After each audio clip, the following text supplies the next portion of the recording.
हरे कृष्णा। श्रीमद् भगवद गीता सांख्य योग पूर्व के श्लोकों में हमने श्रवण किया कि किस प्रकार सुख दुख को समान समझने वाला व्यक्ति मोक्ष के योग्य होता है। आगे के श्लोकों में भगवान यह बता रहे हैं कि संसार में नित्य वस्तु कौन सी है और अनित्य वस्तु कौन सी है। नित्य और अनित्य का मतलब है सदैव रहने वाली और सदा न रहने वाली। आइए श्रीमद् भगवद गीता के सांख्य योग श्लोक संख्या 16 का श्रवण करें। नासतो विद्यते भावो ना भावो विद्यते सतः उभयोरपि दोष्टान्त त्वस्तयोस्तत्त्वदर्शिभिः। असत वस्तु की तो सत्ता नहीं है और सत्य का अभाव नहीं है। इस प्रकार इन दोनों का ही तत्व ज्ञानी पुरुषों द्वारा देखा गया है। असत वस्तु जिसकी कोई सत्ता नहीं है, जिसका निरंतर परिवर्तन होता रहता है, उसे कहा जाता है असत वस्तु या अनित्य।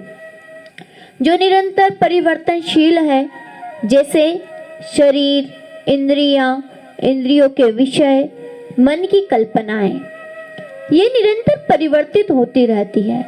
जैसे शरीर को भी हमने देखा है कि वह हर क्षण बदलता रहता है। इसका डॉक्टर भी ये मानते हैं, डॉक्टर भी ये प्रमाण देते हैं कि किस प्रकार से शरीर में भी निरंतर परिवर्तन होते रहते हैं। और साथ ही साथ इंद्रिय और मन के विषय भी हम सब जानते हैं कि निरंतर बदलते रहते हैं। अभी कुछ क्षण पहले कुछ विचार और चल रहा था, अभी कुछ क्षण बाद विचार परिवर्तित हो गया। इस प्रकार मन और इंद्रिय और शरीर और साथ ही में ये सारी भौतिक वस्तुएं, ये सब असत है। इनकी कोई सत्ता नहीं है, ये सदैव रहने वाली नहीं है, ये कभी भी किसी भी क्षण खत्म हो सकती है।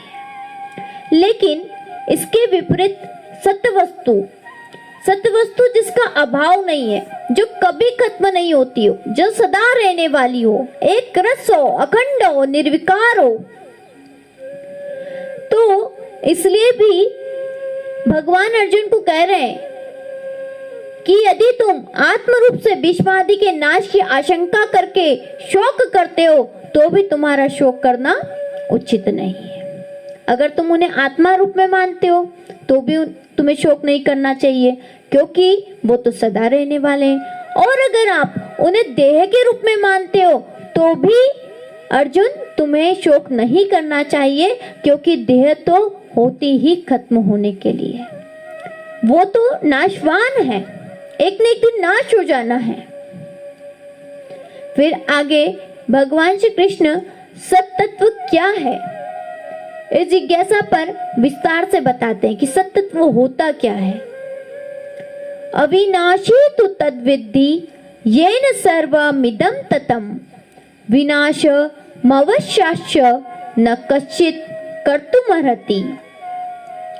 नाश रहित तू तो उसको जान जिससे यह संपूर्ण जगत दृश्य वर्ग व्याप्त है। इस अविनाशी का विनाश करने में कोई भी समर्थ नहीं है। नाश रहित तू तो उसको जान। सत्य वस्तु क्या होती है? कभी नाश नहीं होती है, जिससे यह संपूर्ण जगत दृश्य वर्ग व्याप्त है। ये संपूर्ण जगत जिसके कारण से, जिसकी शक्ति से दिखाई देता है, वो क्या है? वो अविनाशी है और जिसका विनाश कोई नहीं कर सकता। मन में विचार उठता है कि ऐसी कौन सी वस्तु है जिसका विनाश कोई नहीं कर सकता, जिसके कारण से पूरा संसार दिखाई देता है और जो कभी नाश नहीं होती। तब इस परमात्मा तत्व को अविनाशी कहकर भगवान ने यह भाव दिखलाया है कि पूर्व श्लोक में जिस सत तत्व का मैंने लक्षण किया है तथा तत्व ज्ञानियों ने जिस तत्व को सत निश्चित किया है वह परमात्मा ही अविनाशी नाम से कहा जाता है। और इस श्लोक में भगवान के द्वारा संपूर्ण शरीर में व्याप्त आत्मा की प्रकृति का और भी अधिक स्पष्ट वर्णन किया गया है। इसमें भगवान बता रहे हैं कि आत्मा कैसी है। आत्मा नाश रहित है और हर जगह स्थित है, सत है, नित्य है। श्वेताश्वर उपनिषद में आत्मा का वर्णन किया गया है कि आत्मा होती कैसी है, आत्मा का आकार क्या है, इसकी पुष्टि की गई है 5/9 में। बालाग्रसत भागस्य सतधा कल्पितस्य च भागो जीवः सविज्ञेयः स चानत्याय कल्पते। यदि बाल के अग्रभाग को, आगे वाला भाग, उसके 100 भागों में विभाजित कर लिया जाए और फिर उनमें से प्रत्येक को 100 भागों में विभाजित किया जाए तो इस तरह प्रत्येक भाग का जो माप होगा उसे वही आत्मा का परिमाप है। उतनी बड़ी आत्मा है। जो बाल का अग्रभाग है उसके 100 भाग किए जाए, उसके भी 100 भाग किए जाए और जितना बड़ा आकार दिखाई देता है वही हमारी आत्मा का आकार है। अन्य शास्त्रों में भी इसका वर्णन किया गया है। इस प्रकार से आत्मा का रूप दिखाया कि आत्मा कितना बड़ा है। और मुंडक उपनिषद में बताया गया है कि आत्मा का आकार कैसा है। आत्मा सत्य है, नित्य है, निरंतर रहने वाला है, सनातन है, अचिंत्य है, कभी खत्म नहीं होने वाला है। तो फिर इसका आकार कैसा है? तो आत्मा का आकार अणुतुल्य है और जिसे केवल पूर्ण बुद्धि के द्वारा ही जाना जा सकता है। यह हृदय के भीतर स्थित है और देहधारी जीव के पूरे शरीर में अपने प्रभाव का विस्तार करता है। यह हृदय में स्थित होता है लेकिन पूरे शरीर पर इसका प्रभाव देखा जा सकता है। जब यह आत्मा को 5 वायु के कलमश से शुद्ध कर लिया जाता है तो इसका आध्यात्मिक प्रभाव प्रकट हो जाता है। इस प्रकार से भगवान श्री कृष्ण ने सत तत्व आत्मा का श्लोक संख्या 17 में वर्णन किया। प्रश्न उठता है कि असत तत्व क्या है? तब आगे की श्लोक संख्या 18 में भगवान श्री कृष्ण असत तत्व का वर्णन करते हैं। अंतवंत इमे देहा नित्यस्योक्तः शरीरिणः अनाशीनो अप्रमेयस्य तस्मादुद्धस्य भारत। इस नाशरहित अप्रमेय नित्य स्वरूप जीव आत्मा के ये सब शरीर नाशवान कहे गए। इस नाशरहित किसकी बात कर रहे हैं? आत्मा की बात कर रहे हैं। इस नाश रहित अप्रमेय नित्य स्वरूप जीव आत्मा के ये सब शरीर नाशवान कहे गए। यह आत्मा जिन शरीरों में रहती है वो शरीर सब क्या है? वो सब नाशवान है। इसलिए है भरतवंशी अर्जुन, तू युद्ध कर। भगवान कह रहे हैं कि शरीर तो नाशवान है लेकिन आत्मा तो अमर है। शरीर खत्म हो जाएगा, इसलिए तुझे युद्ध करना चाहिए। हम ये शरीर के अंदर आत्मा स्थित है, इसलिए हम भी इसे मरने वाला समझ लेते हैं। लेकिन भगवान ने आत्मा बोलने के पहले, जीवात्मा बोलने के पहले उसको नाश रहित बताया, अप्रमेय बताया और फिर कहा है कि ये शरीर नाशवान है लेकिन आत्मा तो अमर है। और जब यह बात सिद्ध हो चुकी है कि शरीर नाशवान है, उसका नाश अनिवार्य है और आत्मा नित्य है, उसका कभी नाश नहीं होता है, तब युद्ध में किंचित मात्र भी शोक का कोई कारण नहीं है। अतएव अब तुमको युद्ध में किसी तरह की आनाकानी नहीं करनी चाहिए और केवल युद्ध करना चाहिए। इस प्रकार से भगवान ने अर्जुन को युद्ध करने की प्रेरणा दी। अब प्रश्न उठता है कि आत्मा को मरने या मारने वाला मानना अज्ञान है, यह कहकर भगवान उसका वर्णन करते हैं कि आत्मा क्यों नहीं मरता है, या आत्मा को कोई मार क्यों नहीं सकता है। जब शरीर मर सकता है तो आत्मा भी तो मर सकती है। इस प्रश्न का उत्तर भगवान श्री कृष्ण सांख्य योग के श्लोक संख्या 19 में उत्तर दे रहे हैं कि आत्मा क्यों नहीं मरता है। य एनम वेत्ति हन्तारम यश्चैनं मन्यते हतम् उभोतो न विजानीतो नायं हन्ति न हन्यते।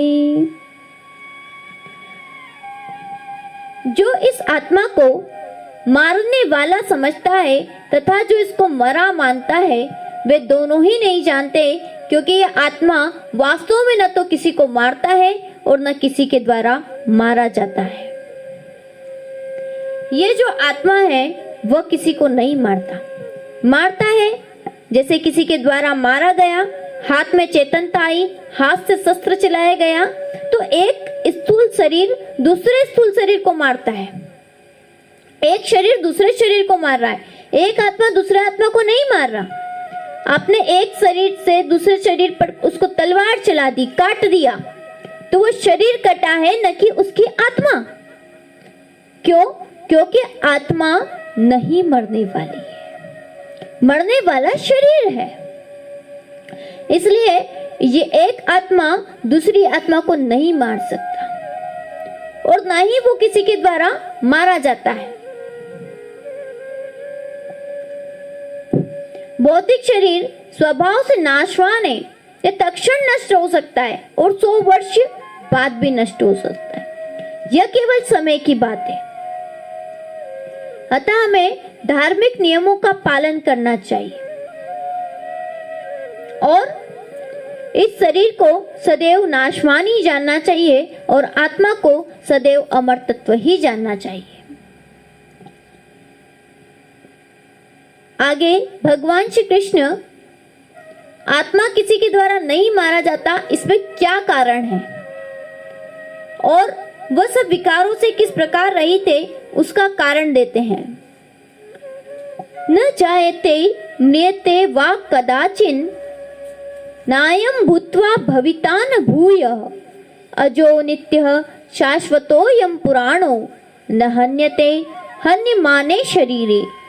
यह आत्मा किसी काल में भी न तो जन्मता है और न मरता ही है, तथा न यह उत्पन्न होकर फिर होने वाला ही है, क्योंकि यह अजन्मा, नित्य, सनातन और पुरातन है। शरीर के मारे जाने पर भी यह नहीं मारा जाता। भगवान श्री कृष्ण इसमें बता रहे हैं कि यह न तो जन्म लेता है और न मरता है। हम मानते हैं कि जो वस्तु जन्म लेती है वह मृत्यु को प्राप्त होती है। प्रत्येक वस्तु जिसका जन्म होता है उसी की मृत्यु होती है, लेकिन यह विकार है। आत्मा का जन्म ही नहीं होता तो फिर मृत्यु कैसे होगी? मृत्यु तो उसकी होती है जो जन्म लेता है, क्योंकि यह अजन्मा है जिसका जन्म नहीं होता, नित्य है, सनातन है और पुरातन है, सबसे प्राचीनतम है, खत्म नहीं होता। भगवान ने जिसका भी जन्म होता है उसको विकार बताया है। तो भगवान श्री कृष्ण बताते हैं कि आत्मा 6 विकारों से मुक्त है। आइए जानते हैं वो 6 विकार कौन कौन से हैं। उत्पत्ति होना, जन्म लेना, यह भी एक विकार है। और अस्तित्व, उत्पन्न होकर सत्ता वाला हो जाना। वृद्धि को प्राप्त होना, निरंतर बढ़ना, रूपांतरण को प्राप्त होना, और फिर क्षय हो जाना और मर जाना। ये 6 प्रकार के विकार हैं। इससे प्रत्येक वस्तु, संसार की हर एक जड़ वस्तु प्रभावित है, लेकिन आत्मा तत्व इससे प्रभावित नहीं होता, इसलिए वह जन्म नहीं लेता और मृत्यु को भी प्राप्त नहीं होता। यही कारण है कि आत्मा कभी मारा नहीं जाता। जिसने जन्म नहीं लिया उसे मारा कैसे जाएगा? जिसे बनाया ही नहीं गया उसे खत्म कैसे किया जाएगा? वह कभी खत्म नहीं हो सकता। इस प्रकार से भगवान श्री कृष्ण ने श्लोक संख्या 19 में बताया कि आत्मा न तो किसी को मारता है और न किसी के द्वारा मारा जाता है। और श्लोक संख्या 20 में भगवान ने बताया कि यह विकार रहित है, इसमें किसी प्रकार का विकार नहीं है, ये किसी चीज से प्रभावित नहीं होती।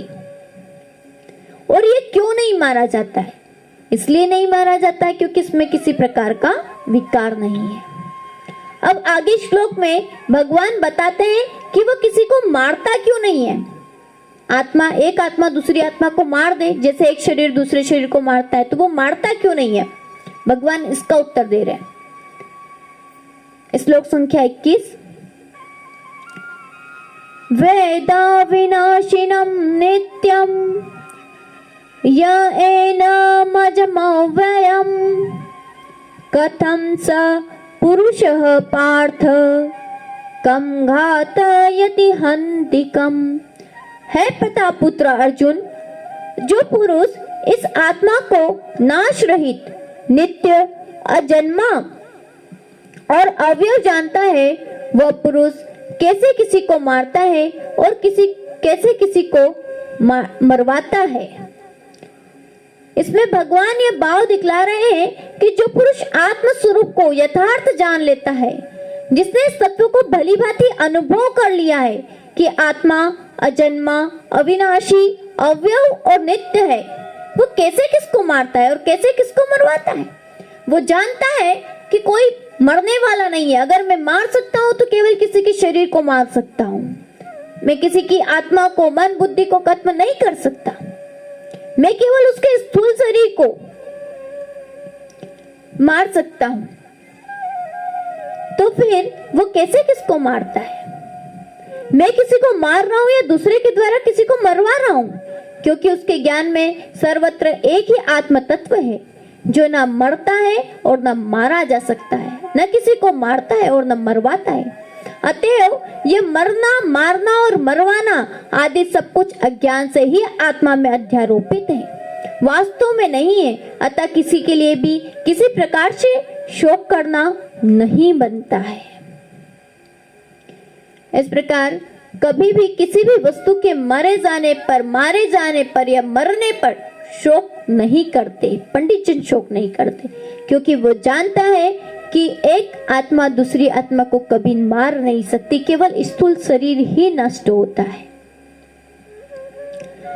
भगवान इसका कारण बताते हैं कि अर्जुन के मन में प्रश्न उठ सकता है या हम सब के मन में भी प्रश्न उठ सकता है कि चाहे जो भी हो, स्थूल शरीर मरे, चाहे कोई सा सूक्ष्म शरीर मरे, जो भी मरे, लेकिन चाहे ये देह नष्ट हो, चाहे ये प्रकृति नष्ट हो, लेकिन दुख तो होता है, क्योंकि जो वस्तु हमारे समक्ष है वो चली गई, वो आत्मा इसमें से चली गई, तो दुख तो होता है।